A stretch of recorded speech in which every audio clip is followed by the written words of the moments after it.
처음 다이어리를 사기 시작했던 때는 중학교에 입학하면서였습니다.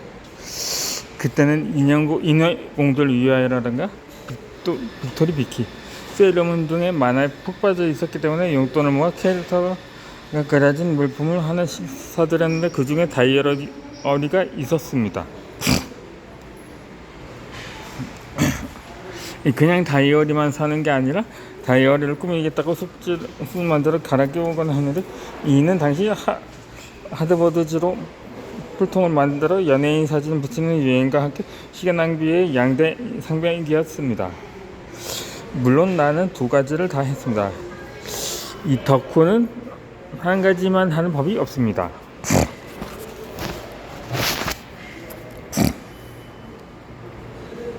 이 갖고 노는 줄만 알았던 다이어리가 효과를 발휘한 것은 고등학교 때였습니다.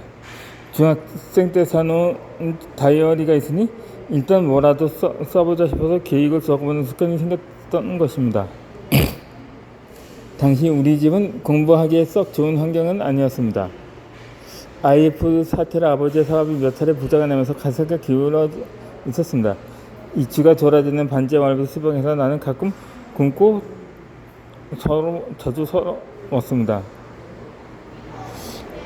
뒤에서 선생님 선물은 몇천 원씩 내자는 반장에게 돈을 못 냈다가 왕따를 당하기도 했고, 딱 한 벌 겨우 마비나는 교복은 빨래를 하면 말할 동안 입을 야분이 없어서 축축한 채로 동거해야 했습니다.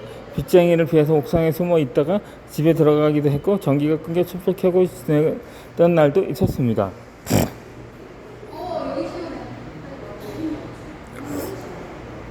물론 공부를 안 하는 선택지도 있었습니다. 하지만 부모님 어릴 때부터 공부를 해서 엄마 줄 것도 아니고 내 인생을 위한 공부니 않아서 하는 것이 쉬운 것만큼만 하라고 말했습니다. 실제로 부모님은 내 성적이 오르거나 떨어지는 데 상당히 쿨한 분들이었습니다.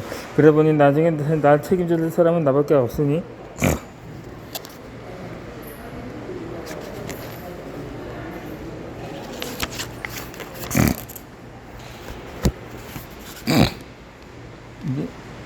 공부를 안 하면 큰일이 나겠다는 생각이 머릿속에 박혔습니다. 게다가 나는 어린 영적인 도경과 키다리 아저씨를 놓아준 소녀였습니다. 이 소녀는 마담 벨라의 상미나 빨간 머리를 거쳐 적가혹 제인웨어 후궁의 언덕과의 과몰입 하는 청소년이 되었습니다. 당연히 불행인지 이 덕후 청소는 현실이 어떤 공부를 할 때면 라틴어를 배우는 귀족 아가씨에 빙의되어 지적인 주인공이 되는 상상 빠지곤 했습니다. 그러니까 그냥은 공부를 잘하고 싶었습니다. 문제는 야간 자유 학습 시간에 오래 학교 다음을 타고다가 전자레 아르바이트를 해야 했다는 것입니다. 3시간 정도 피자집 전자레인지를 집집마다 2,000에서 3,000원을 받는데 그게 나라 동생들의 동물급식 되었습니다. 학원이나 독서실에 다니는 상품은 당연히 안 되는데 가도록 발수인해 공부할 시간마다 부족했습니다. 게다가 나는 마이스 보고 답판을 거니는 시간은 절대 양보할 수 없었다. 이것을 쓸데없이 바쁘면 공부를 하려면 얼마 안 되는 시간에 자유를 써야 했습니다. 그때부터 다이어트가 약간 힘이 되었습니다. 학창시절 공부 습관을 잡아둔 다이어리입니다. 나는 기수의 문제집을 받았었는데 수업 참고 자료를 출판사가 제공한 수업 문제집 중에 남는 것을 선생님이 챙겨주는 수책 사용했어요. 내가 다이어리를 공부하려는 방법을 잃었습니다. 문제집이 생기는 먼저 보통 한 권이 400에서 600페이지 정도, 한 꼬지는 4에서 600 분량입니다. 하루에 한 꼬지를 찾았다면 100일이면 한 권이 끝납니다. 예나 지금이나 스피라도 찾아야 되는 그림이 몇 번 독해집을 정해서 하루에 한두 페이지만 풀기로 했습니다. 이제 다이어리를 보면 하루에 공부할 수 있는 시간이 몇 시간 정도 되는지 파악합니다. 학생이 어차피 학교에 아르바이트에 다른 일정을 꼭 일정을 일정하기 때문에 파악하기 쉬웠습니다. 수업에 공부할 수 있는 시간은 하루에 2-3시간 정도였는데 1시간씩 쓰기에 그 시간에는 어느 과목에 뭘 할지를 적어놨습니다. 문제집 목표에 적혀 있는 꼭지 제목 옆에 날짜.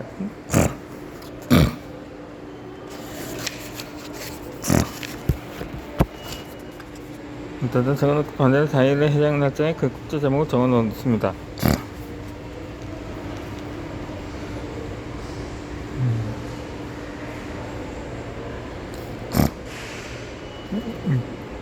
좋습니다.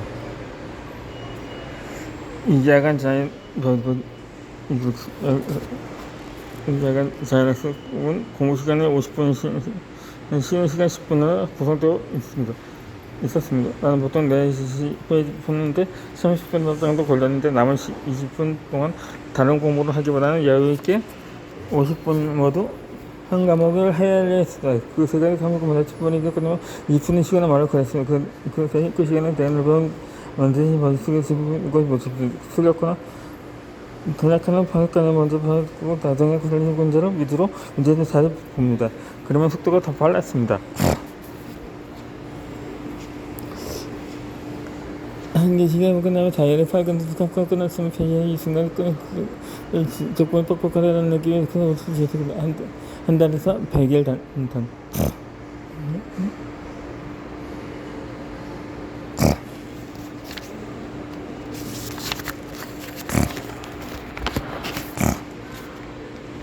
단위로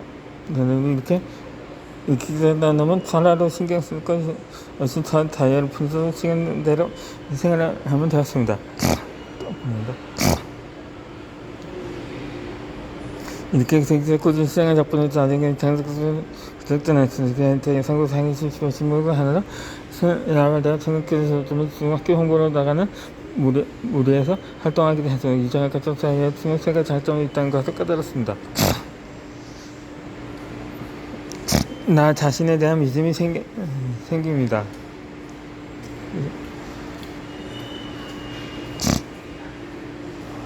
첫 번째는 불안함이 없어진다는 점입니다. 가끔 나 자신에 대해 의심이 들 수가 있습니다. 수험생이 이 정도만 공부해서 되는 걸까? 그러면 공부하다가 떴던데 내가 열심히 안 한 것인가? 아니면 내가 꼭 순서인 것인가? 그런 생각이 들어도 불안해서 밤새 날은 없습니다. 그래서 꼭 공부를 안 하는 날도 없습니다. 하루하루 부담없이 하루 정해진 분장을 꾸준히 하니까 100일 뒤에는 반드시 한 것이 끝난다는 것을 알고 있기 때문입니다.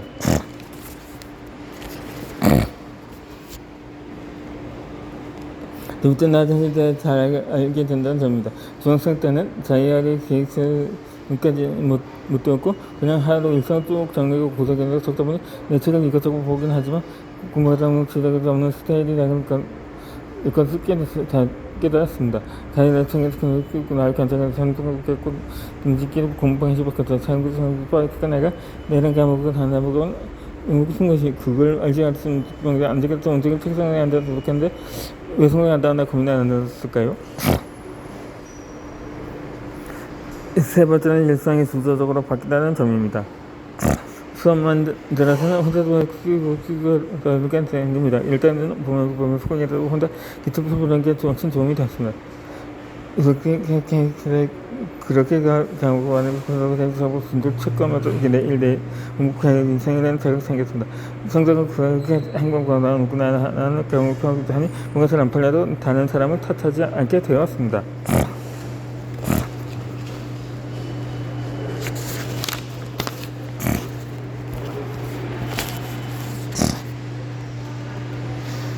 작은 장신으로 하루의 마무리를 한다는 것입니다. 학창시절 했던 전자레인께서는 피자집 사장이 지도로 구역을 정해주면 가서 돌리고 오는 길입니다. 주로 아파트 단지 전전에 집안 현재 테이프를 던져 붙입니다. 양의 자율학습 시간이 빠져나와 전자레인 돈을 돌린 지 돈 받아 학교로 돌아가면 되었습니다. 이 전단지 아르바이트는 현금수 주인들이 안 했습니다. 한 번은 학교가 잠을 넘다가 그리고 치부가 찢었습니다. 어서씩 기어서 좁도까지 입었습니다. 저는 더워서 뛰지 못하고 목이 말라 힘들었지만 사실은 겨울이 더 문제였습니다. 장갑을 끼면 테이프가 붙이기 어려워서 맨손으로 돌려야 했는데 추위를 잘 타는 내 손가락은 주황색이 되거나 까맣게 반응이 일수였습니다. 어느 날 전도사 내리고 바람이 불면 1층에 떨어져 경비 아가씨가 거는 바람에 끼고 붙어놓은 전도들을 도로 다 뛰어야 했습니다.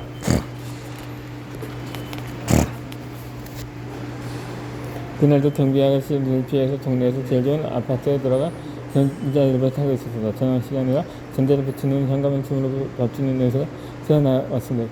그 냄새를 애써 외면하고 이 아르바이트를 마치니 빠져나와 횡단보도에 서 있는데 그 앞에 떡볶이 포장마차가 보였습니다.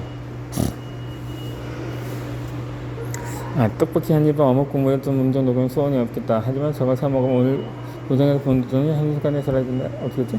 사 먹어 참아. 이런 고민을 하느라 버틸 때까지 못하게 있었습니다. 그냥 그만 먼저 자크를 벌였어요. 그보다는 가능성 땡땡이 치니까 거리급을 하늘도 다니기에 동원했습니다. 끝내 떡볶이를 사 먹지 못하고 어쩌면서 헛손 힘이 났습니다.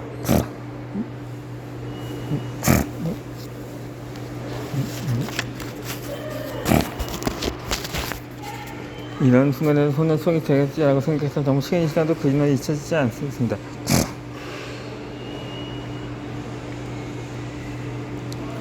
어떤 날은 너무 힘이 들어서 아파트 놀이터 머릿속에 진단지 묻어놓고 시간을 때우다 들어가야겠다고 생각했습니다.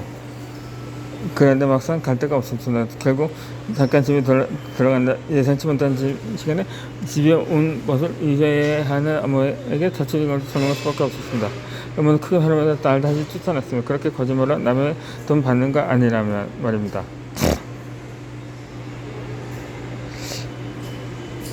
모래 속에서 전전지를 돌파내야 하며 한번 치면서 엄마가 얼마나 안명했는지 모릅니다. 하지만 나도 아이를 낳으면서 기분이 어느 때를 도로 쫓아낸 어머니의 마음은 오죽했을까 싶습니다. 그래도 그때 부모님 막나도 물론이고 길에 다니며 무료 정보자에 꺼낸 새벽 5일에도 가리지 않고 일을 했습니다.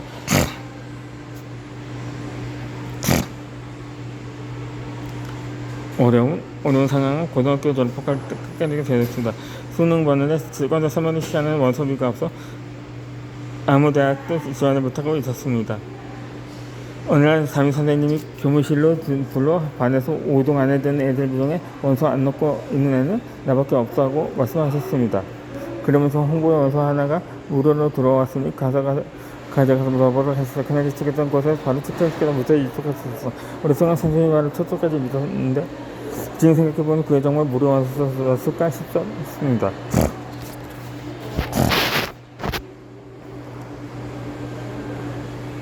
그때는 물승이라서 성격이 다들 좋아서 장학금을 못 받아서 첫 수능을 끝내기 부모님 모자진 애를 썼습니다.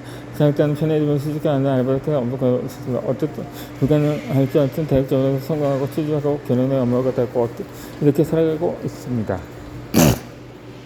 너는 할 수 있는 사람입니다. 지금은 그쪽 소화된 평균인생을 전 칭찬해냈습니다. 인천의 반지에 빌려서 흔히 말해서 본수는 서울에서 일 마련하고 전액을 가지고 모여 삼겹살을 구워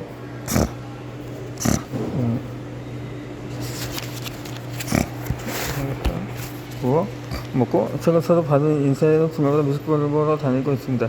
평균하는 것이 누군가의 무료하고 쓰는 것인지 모르겠습니다. 하지만 나이 가고 떠오르면 지금 인생이 얼마나 좋은지 모릅니다.